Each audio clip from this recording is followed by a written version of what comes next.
Halo, perkenalkan nama Syafda Damayanti dari Universitas Lampung, Program Studi Pendidikan Biologi 2021. Nah, kali ini aku bakal bahas sedikit materi tentang pencemaran lingkungan. Sebelum kita lanjut ke pengertian pencemaran lingkungan, simak video berikut. Hari Lingkungan Hidup Sedunia. Ironis, kondisi laut Indonesia kini berada dalam situasi kurang beruntung. Beberapa titik sudah jadi tempat pembuangan sampah. Koresponden lingkungan Silvano Hajid mengajak kita untuk melihat apa yang terjadi dengan laut Indonesia selama setahun terakhir. Sampah plastik mengapung di pantai Tanjung Karang, Kabupaten Donggala, Sulawesi Tengah. Ikan seperti melihatnya sebagai makanan. Dahulu pantai ini Kompas Kediri. Saudara, sejumlah sungai di Kabupaten Blitar berubah menjadi keruh dan mengeluarkan bau tak sedap setelah tercemar limbah kotoran sapi. Limbah yang juga membuat sumur warga tak bisa digunakan lagi itu berasal dari salah satu pabrik susu. Sejak beberapa hari terakhir, kondisi sungai Genjong dan Kubu di Kecamatan Wulingi, Kabupaten Blitar ini berubah menjadi keruh dan berbusa. Selain itu, air sungai juga mengeluarkan bau yang tak sedap.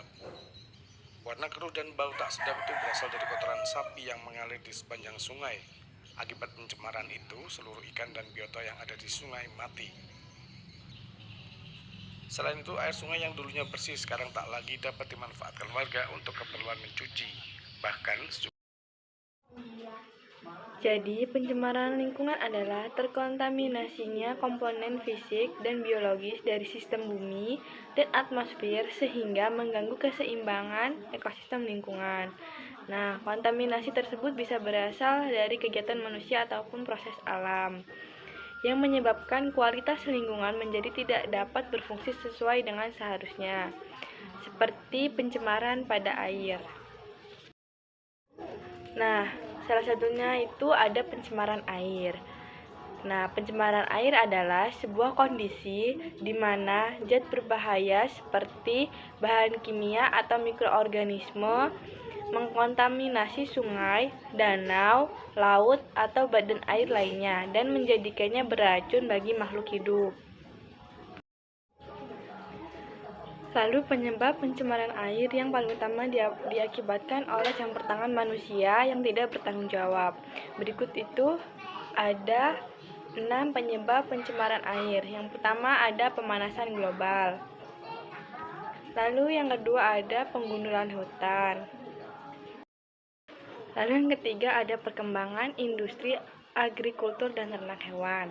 Yang keempat yaitu pembuangan limbah kimia.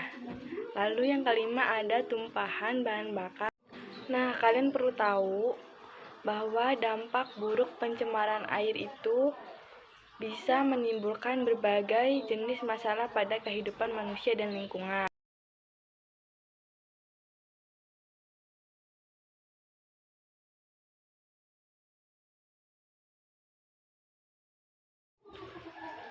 Kemudian, terdapat beberapa indikator polusi air seperti berikut ini. Tahap pertama yang bisa dilakukan adalah dengan melakukan pemeriksaan pH atau tingkat keasaman air. Lalu yang kedua yaitu ada indikator polusi air selanjutnya bisa dilihat dari adanya perubahan warna, bau, dan rasa air. Kemudian, air yang terkontaminasi akan memiliki suhu yang lebih tinggi dibandingkan dengan air yang masih atau air yang bersih. Selanjutnya, salah satu tanda air yang terkontaminasi bisa dilihat dari meledaknya populasi alga yang ada di permukaan air. Kemudian, upaya mengatasinya yaitu yang pertama melakukan pengelolaan limbah dengan benar. Kemudian, menggunakan bahan-bahan yang ramah lingkungan, tidak membuang sampah di sungai atau sumber air lainnya, menggunakan deterjen yang ramah lingkungan, rutin melakukan upaya pembersihan sumber air, kemudian menanam pohon di setiap lahan yang tersedia.